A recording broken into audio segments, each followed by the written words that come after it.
Hi everyone, this is Doc. I'm Indigo. And Indigo, today we're going to talk about walk-ins. Oh, that's fun. I love walk-ins. Soul transfers. You know, they're very interesting subjects. I've had the pleasure and intrigue of knowing someone who is a walk-in. I do too. And they're very, very interesting people. Very interesting situations. The gentleman was very, very ill, and he went into a coma, and his family was told he wasn't going to make it. Within 24 hours, he was a turnaround, and when he came out, he was a different person. A totally different person. Now, I didn't know the person prior to her being a walk-in. And I can honestly say I did not know this person prior to the walk-in experience, but this was an individual who, after experiencing becoming a walk-in, not only could he read ancient Egyptian hieroglyphics, he could write them, he could speak the language, he knew everything about it. Wow. So, what is exactly your definition then of a walk-in? So, a walk-in is somebody who is born with a soul. We are all born with a soul. But they have something traumatic happen in their life, either an illness, an accident, something that is very traumatic to the body. They decide, the original soul decides, I do not want to live the rest of my life. So, that soul vacates. Another soul says, I still have something I need to finish. I will take over your life, finish your path, plus mine. And that is what I would consider a walk-in. Yeah, and I would agree with that. And you know, the interesting thing is about walk-ins, they just don't come in and take over and say, now we're going to do this or that. They have to fulfill the original mission of the soul set, the first soul set in place for that particular body. Yeah, and that definitely is the agreement. You will continue my path. You have to, that soul has to continue that path.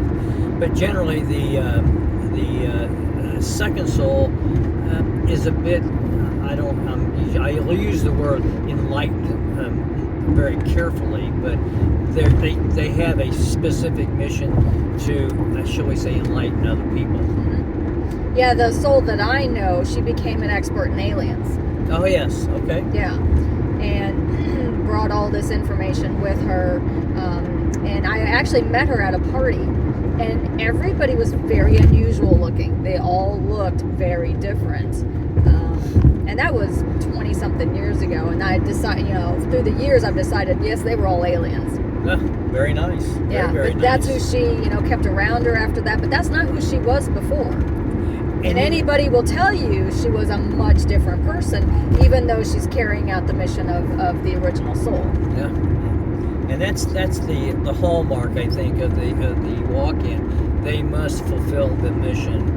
They must finish the work that the first soul set out to do. Now, the soul exchange is similar. So the soul exchange still has the mission of carrying out the original soul's mission, path, plan, whatever you want to call it. But the original soul doesn't have a choice to leave. It is told to leave and ripped out of the body. Oh, I see. Okay. And then the new soul is placed in there. And it's usually due to the fact that soul is not fulfilling its mission. And usually I find this in people of importance. I'm not going to name any specific names, but there is a particular world leader that has happened to. I see. Okay. All right.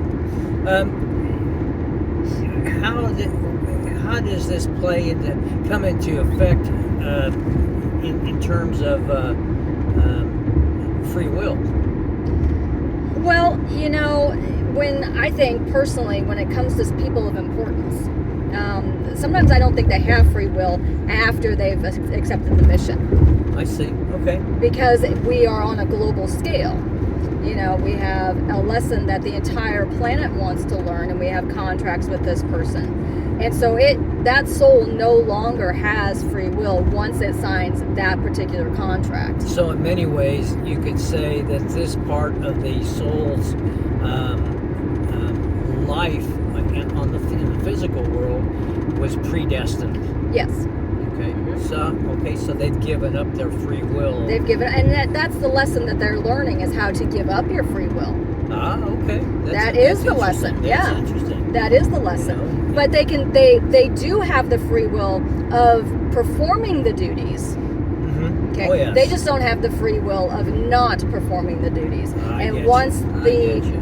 the I don't know what you want to call them, the panel or the judgment people who sit and watch us, Mm-hmm. make sure we're doing what it is that we're supposed to be experiencing. They decide, wait a minute, this particular soul is not doing what they signed the contract to do. They are going against their mission. I see. Okay. It has to be done. So we are going to remove that soul. And it's kind of like going up in front of a judge when you do something wrong on earth. Okay. Very good. And they give you a chance. They give you every chance, to get back on track and do what you're supposed to do. But then at some point they're like, nope. They rip that one out. They put a new one in. Put a new one back in. Now, I know in terms of the walk-ins, for the most part, that was a very rare experience.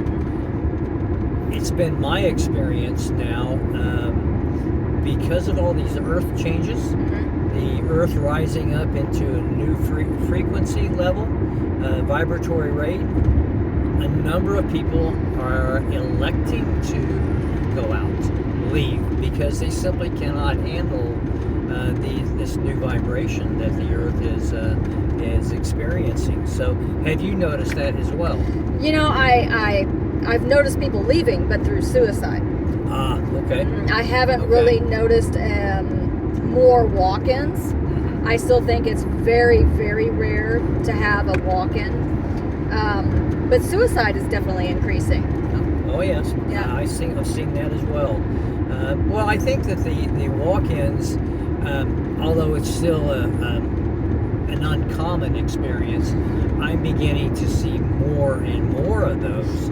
I think maybe every fair I'm seeing one person who could be considered to be a walk-in. Now I have noticed more aliens, walk-in aliens. Okay.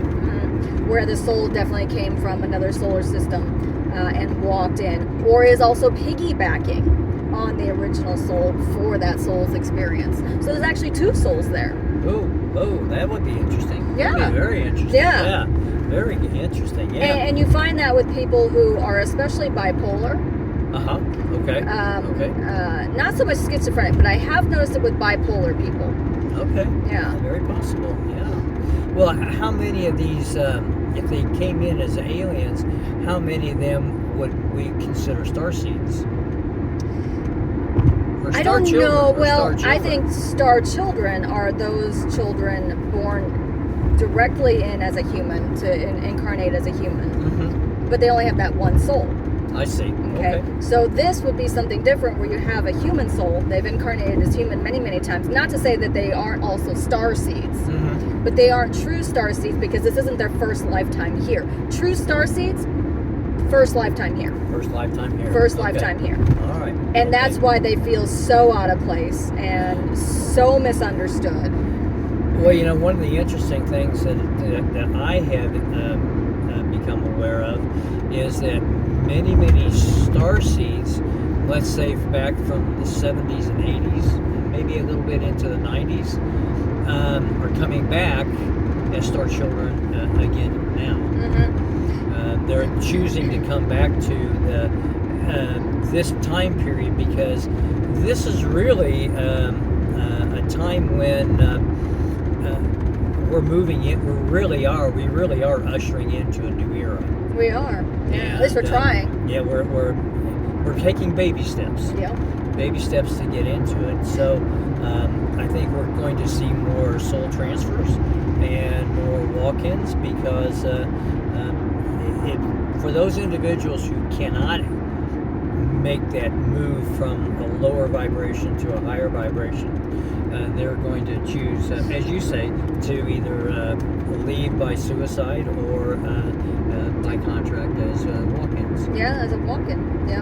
No, none of us have to worry about being a soul exchange because, well, I'm not important enough. At least not yet. Well, and you know, from my perspective, teaching about dharmic directions and soul goals, that soul may very well have set forth for itself the goal of fame and power. Mhm. And if it's not handling it correctly, then that soul exchange could be possible. Mhm. Yeah, that's very true. So, very interesting. I hope everybody out there has found it interesting. If you have any comments, please, by all means, comment, subscribe, and share. Our channel can't grow unless you subscribe and share it to other people. If you think they would like this particular video, please let them know. And we've got a lot more that we could talk about this subject. So if there is something that you have a question on or something you'd like us to elaborate on, please put that comment down there and then we will do another video for you. So I think another thing we should do is on star children, star seeds. we should. Yeah. Star seeds are very interesting and Very we just interesting had people. a little bit of a touch here. So Yeah, definitely. So subscribe, share. If you like it, please like it and comment. And until next time, we'll see you later. bye. Take care.